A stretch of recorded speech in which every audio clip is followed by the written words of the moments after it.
Hey booktube, science fiction reads here. I've been sort of curating my hardcover shelves, taking a few off, putting others on, and wrapping a few of these hardcovers in Brodart jackets. And I thought I might just make a video going through what I have on the hardcover shelf, since you never really see it in my videos. So I've, dug everything out of storage. This is all the books I don't have space for. Three are entirely, or mostly hardcovers, and I just don't have the room. This is entirely anthologies and short story collections. Just tons of hardcovers everywhere, and many paperbacks. But I thought I might use, for a change, this tripod. So the hardcovers are organized alphabetically aside from the very first book here. And these 5 shelves are the only space I have dedicated for hardcovers, as I just don't have the room. But let's get started here. The very first one, the only reason I don't have it where it belongs is I don't want my first edition on the floor. This is Fire Upon the Deep, my favorite space opera, blended with some hard SF. I strangely DNF'd it 2, maybe 3 times before I finally picked it up again, and it blew me away when I persevered. But that took some tracking down. It's in really good shape for first edition, so it stays up there. I have other Poul Anderson's, maybe not hardcovers, but certainly larger trade paperbacks. Some of these books on here are trade paperback because they don't fit on the mass market shelves. So I've got one Poul Anderson. I had lots of other book clubs that I got rid of because I have paperbacks, but this is one of his better regarded fantasies, I believe. So I've kept this. I need to wrap it in a jacket. It's already got some damage, but you wrap it in a jacket and it's basically fine. So I've kept that. Then I have literally everything by Neil Asher, the majority of it on the paperback shelves. But here we have his recently, I think this was self-published. All of these were self-published. During COVID, he basically put together some of his stories, wrote a bunch of new ones, and just started pumping out his own stuff without a publisher in the way, which is pretty cool. But this is more so his fantasy stuff, which I've never read any Neil Asher fantasy. Some of his science fiction books do have fantasy elements, but this should be a very bizarre experience. It's his early stuff too, mostly, I believe. And then self-published collections of short stories. The Bosch is really good. These have all been re-released with better cover art, like this one here. This is the only one I have. It's his most recent novella. And his older, harder to find copies, like this Wild Side Press of Africa Zero, which is 3 or 4 short stories that are interconnected in a bizarre, far future Africa.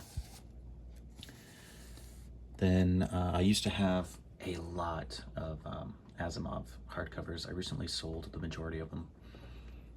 I have a nonfiction here that I'm very curious about. I think this would be really interesting to read. Nonfiction about extraterrestrial civilizations, what it would take kind of thing for them to exist, what we should be looking for. It is a book club, but I'm happy to have it. Same with these. Now I do have paperbacks of these, of course, but I think this is how I read the Foundation trilogy. I think was in this really nice book club. It's got to be a book club, right?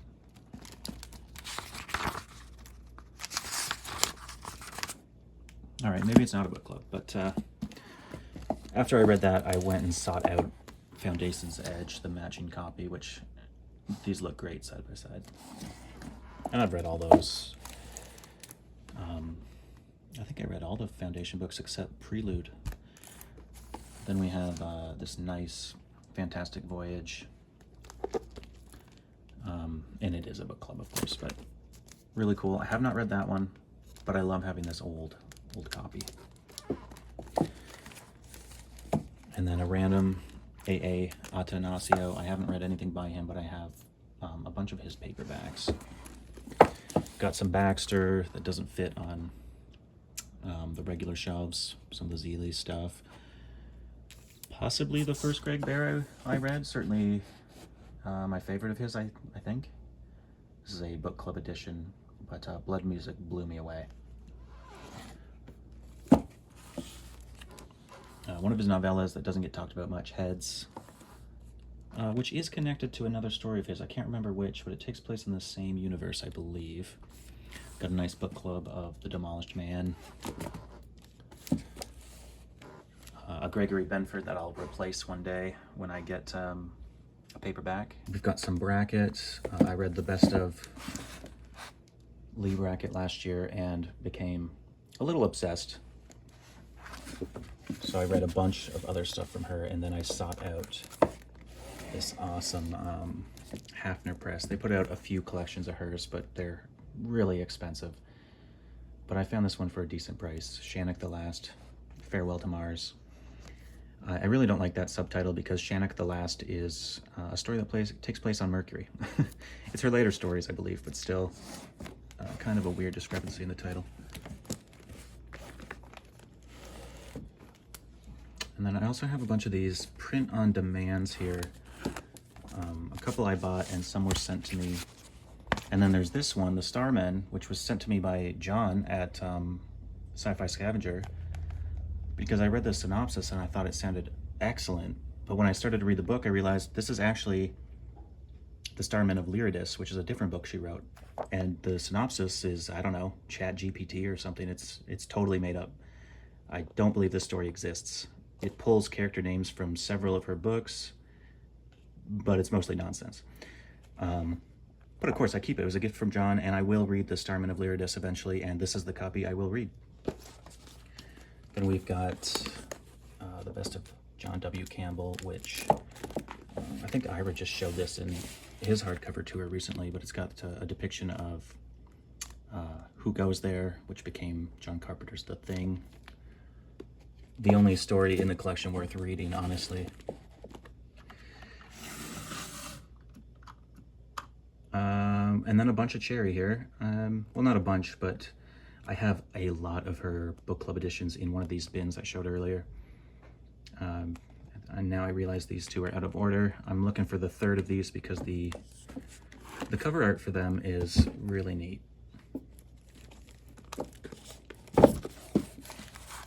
It's just the Fated Sun trilogy, which, you know, I have an omnibus, I have the DAW paperback copies of them, but I want all three book clubs.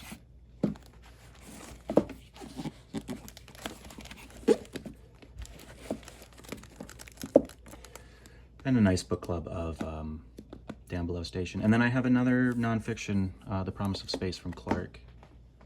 All right, we're on to the second shelf, and here we see the only downside of wrapping your books in a Brodart jacket, which is the glare you get, which is kind of annoying, but they look and feel so much better. And they're protected, including from the sun. They should not fade over the years. Got a few more Clarks here. A lot I got rid of because I just didn't need them. I had them in paperback. One of my favorite collections of his, The Wind from the Sun, which is also one of my favorite stories from him. Earlier this year, I found a book club of Childhood's End, in great shape too. Something I wouldn't necessarily keep, but it's in such good shape.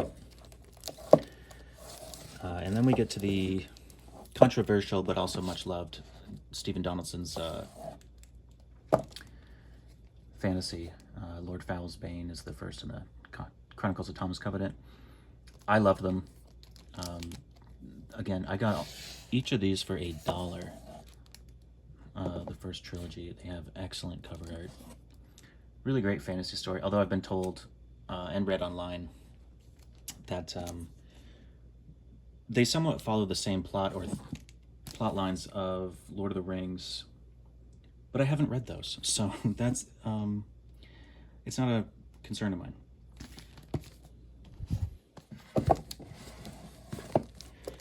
And then I have the second trilogy, which was nowhere near as good, but it was still good.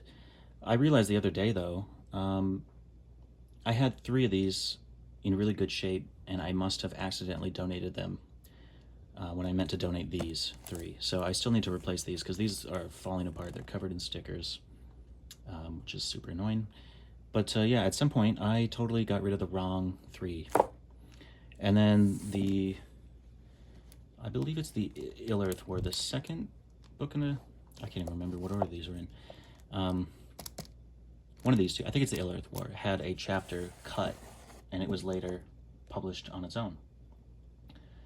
It wouldn't be much of a good read if you just read this on your own, but within the context of the story, it adds a bit. I haven't heard really anybody talk about Terry Dowling, but he has, I think the name is Tyson Rhinoceros or something. But he's a well-regarded literary writer in science fiction, Australian, with a lot of stories that involve this character, Tom Tyson. Takes place in a drastically changed Australian outback with lots of biotech, nanotech, AI. I tried reading it years ago and DNF'd it, but I suspect if I tried again, it would very much be up my alley. A total curiosity here. I don't know if I've heard anybody talk about Gardner Dozois's writing before, but I have this Strangers here, which does not have great reviews, but I don't know. I like the cover. It doesn't look like science fiction, but I kept that.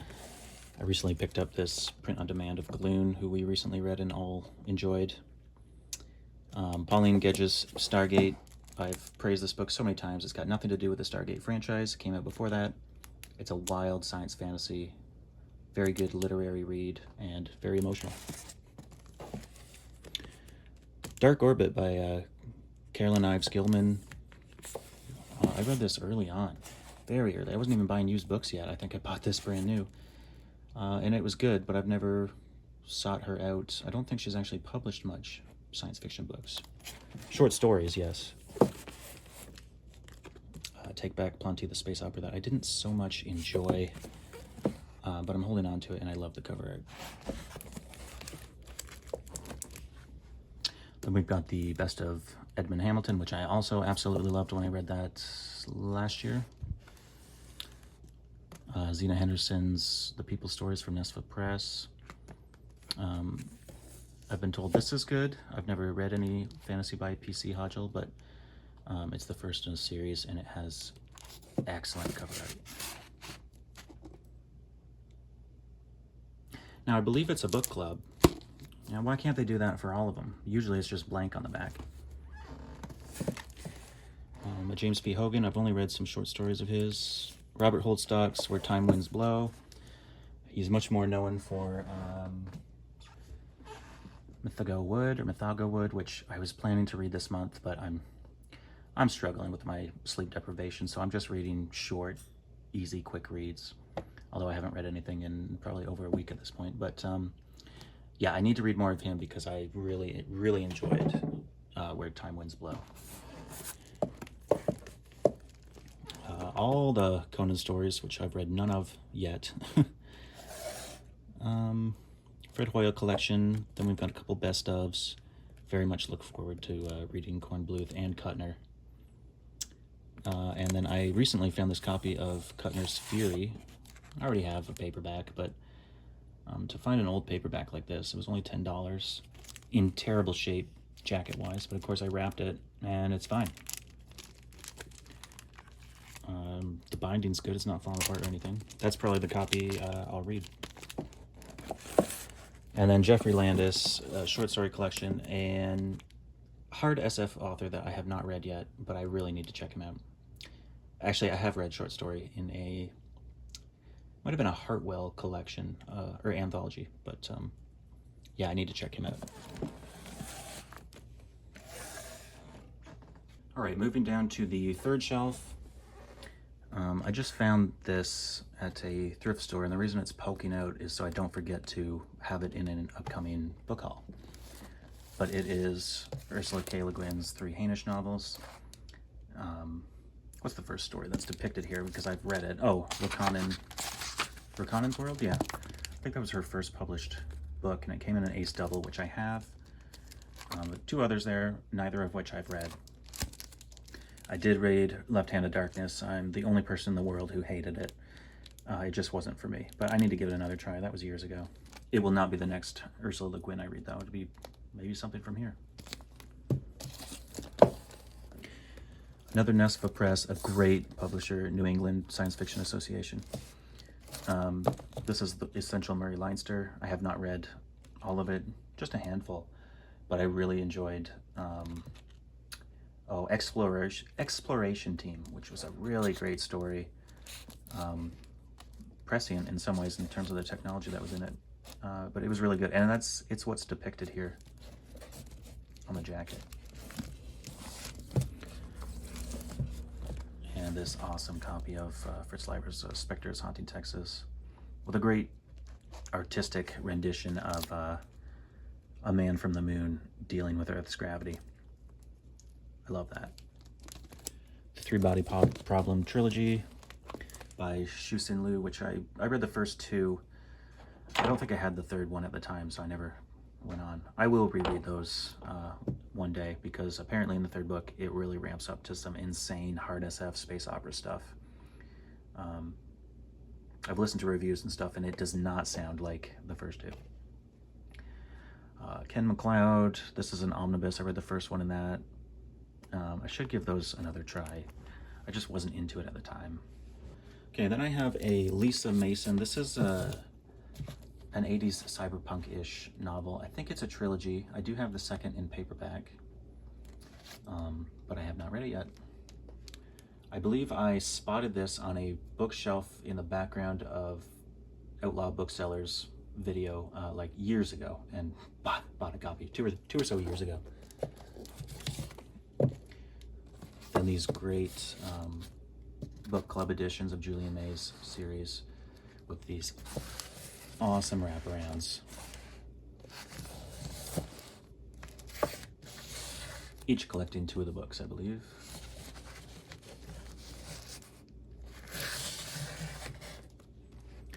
A book club omnibus of Anne McCaffrey's Dragon Riders of Bern. Years ago, when I discovered I had a first edition of Dragonflight on my shelves in hardcover that was worth a decent little bit of money, that's how I got into selling books online, because I already had this, so I really didn't need a first edition of Dragonflight. So I sold that. And that's how my eBay journey started, and probably how I ended up becoming a book addict. But this also is, I thought that was a wraparound. Great cover art, though. I still have not read the Dragon Rider books. I did read one of Anne McCaffrey's books, but it really was not for me. My other favorite novel, A Fire Upon the Deep by Vernor Vinge, is probably my favorite SF. This would be my favorite novel, period, of any genre. Not that I read many genres, but China Melville's Perdido Street Station. I read it as a PDF on my computer years and years ago.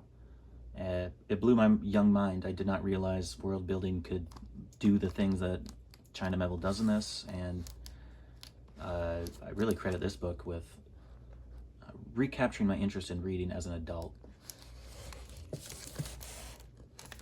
That was another one that was expensive and hard to find. And I got a copy of The Scar as well for actually quite cheap. I was quite happy about that.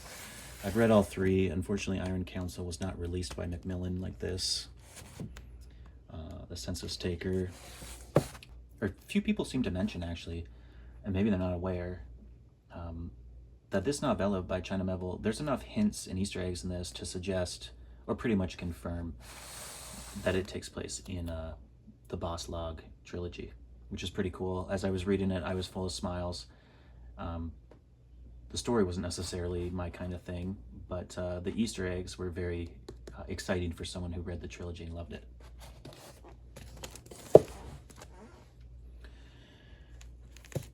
A well-regarded Japanese SF book I have not read, but I've also not heard anything about. I do look forward to it. It sounds absolutely wild if you want to look up the synopsis. And I got Larry Niven's Dream Park. There's actually a couple Larry Niven hardcovers in one of these bins I showed off.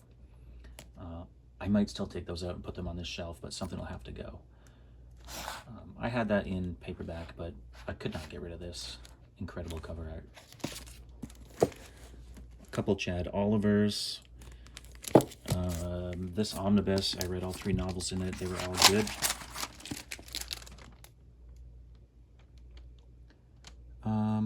Unearthly Neighbors would probably be my preferred of the 3. They were all good, though. Very good anthropological science fiction. Doris Pachercha, A Billion Days of Earth, with a ridiculous cover. I just read another one of hers. Not too interested in continuing with her right now. And then I got The Best of Frederick Pohl. The first 2 in the Gateway books. And then this book club that he, well, it's an omnibus, a trilogy that he wrote with Jack Williamson. Does not seem to be well regarded online, but I love this cover. I will give it a try one day. All right, we're properly down on the floor now, with 2 shelves to go. I've only read 3 Terry Pratchett books, the first 2 books in his Insane Discworld series, which is, so many books long. And I only got into that because I came across The Color of Magic, the first book in this amazing looking book club edition. Great cover art. And it was funny and good. So I read the second one and I enjoyed both. They're really, I think, they kind of go together for one story. It felt like one story split in 2. And I've also read his science fiction Strata, which was a bunch of different kind of tropes and blends of different SF genres. I don't remember much, but it was pretty wild, and it also has some really great cover art.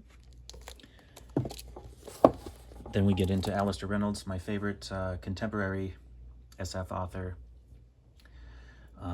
These 3 hardcovers I could not care less about. I look forward to the day I find each of these in paperback, because I really don't care about hardcovers. I have got, the majority of his stuff in paperback. So really, it's only the books you can't get in smaller mass market paperbacks that I'd like to have. I do think you can get Beyond the Aquila Rift, which is this massive best of in a smaller version. Belladonna Nights from Subterranean Press. This was expensive when it first came out, but I had to have it. This would be his latest collection of stories, because this was not published too long ago. I like how they tell you who packed your book. Someone named Emmy. There's some art there. And of course it's signed. Inhibitor Phase, which I would like to get in mass market paperback to join my others. His latest in the Revelation Space series. I love the series, but it feels, it's been drawn out for 20-ish years now, where he kind of dives in now and then, and it feels like he's not sure where to take it. But I still love it. I love everything he writes. Here's a Nesfa Press collection of his, which I've never seen anybody really mention. A collaboration he did with Baxter as a sequel to Arthur C. Clarke's A Meeting with Medusa. So if you read the 2 of those together, it's pretty neat. Then we have 3 of his harder to find books, because they were only published in a limited amount, 1,000 copies each or 1,500 copies each. This is Thousandth Night on one side and Mindless Flowers on another.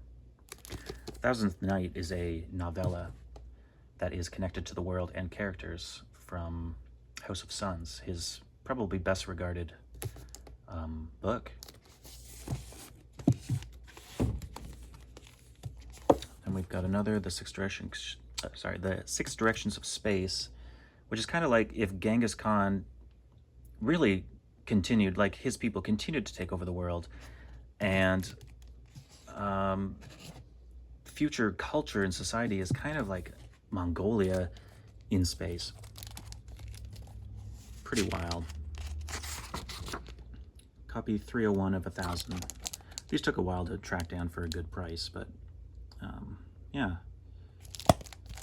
It was a good story. I want to reread that one, actually. And then the other one of his from Subterranean Press is Troika, which is a kind of a big dumb object story with some Russian astronauts.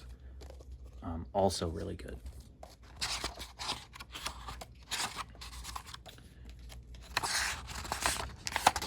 Maybe that one's not signed. I don't know how many copies of that there are. They're not terribly hard to find. It's just finding them for an acceptable price. A really detailed generation ship story by Robinson here, Aurora, that was quite good. Maybe the only book on the shelf that really doesn't fit, R.A. Salvatore's straight up kind of young adult fantasy, but again, I read some of these books as PDF files when I was young. My dad bought me this copy for Christmas in omnibus. There's 3 or 4 of these omnibuses. I have 3 now, but I only keep the one that I got for Christmas on the shelf for nostalgic purposes. One day I will reread these. I really enjoyed them. They're just good fun. Silverberg's Gilgamesh the King, which I recently got. Quite excited about that one. Carl Schroeder's Ventus and Permanence, 2 I've raved about on and off, a Canadian author who's a really good writer. And they're both kind of space opera-ish. And this is a collection of short stories I got from him recently. And then Charles Sheffield, I love his Heritage Universe science fiction series. They're kind of a blend of hard SF, but lighthearted, sometimes humorous. But for some reason I really got along with them. And this is his short story collection, which involves includes either a Hugo or Novella Award winning story. Probably Georgia on My Mind. I can't remember though at the time. We've got a bunch of Clifford Simax, all book clubs. Anytime I find a book club of his, I pick them up because they're not terribly hard to find, and I do enjoy his books from time to time. I think the most recent I read would have been Cemetery World, which was just okay. Enchanted Pilgrimage I did not care for, but I absolutely love the cover art. And there's some memorable scenes from the book, but that one just wasn't for me. So a couple more Nesphas, both Cordwainer Smith. This collects not only all of his stories in the Instrumentality of Mankind, but all of his science fiction, period. Which, to be fair, the other non-instrumentality stories, I don't know, there's 5 to 7 maybe, but they are science fiction, so there's those. And then they put out Nostralia, which is obviously a great companion piece to have, so I've read both of those. And then another one of my favorites, Jalon Sinitsky, Adoring the Ocean. I absolutely loved that. I recommended it to Ira. I think he read it and loved it. And there's 3 other books that take place in the same universe. I don't think they take place in the same planet, however. I only have the next one, Daughter of Elysium, which is an epic title. Recently I've been in a Clark Ashton Smith binge, so I've got a few of his. The only Norman Spinrad novel I've read, The Void Captain's Tale, which I did not really like. That Brian Stableford I just recently got. Dracula I just recently got. I've never read it. Again, I planned to read this and Holdstock's Mythica Wood this month, but it's not going to happen. They're too big. They require too much attention from someone who is not sleeping, so I'm sticking to short science fiction novels right now. A couple Swanix. Vacuum Flowers, one of my favorite cyberpunk stories. Nobody ever talks about it. It's a wild trip around the solar system with some biotech, nanotech, really good. I have a lot of James Triptych Jr. paperbacks, but only the one hardcover here. A nice Jack Vance omnibus. I think this is an omnibus. You know what? I don't think it is. All right, so it's just a big book. Varley's Titan. I really liked the Gaia trilogy. I think they got progressively worse, though. Titan, the first book, was the best. Second book was good. Third book was just okay. And then another Nesfa Press, of course. I've only read the first story in it. A.E. Van Vo's The Black Destroyer, which is the depicted story right there. And then, of course, the first book on the shelves up there was Fire Upon the Deep.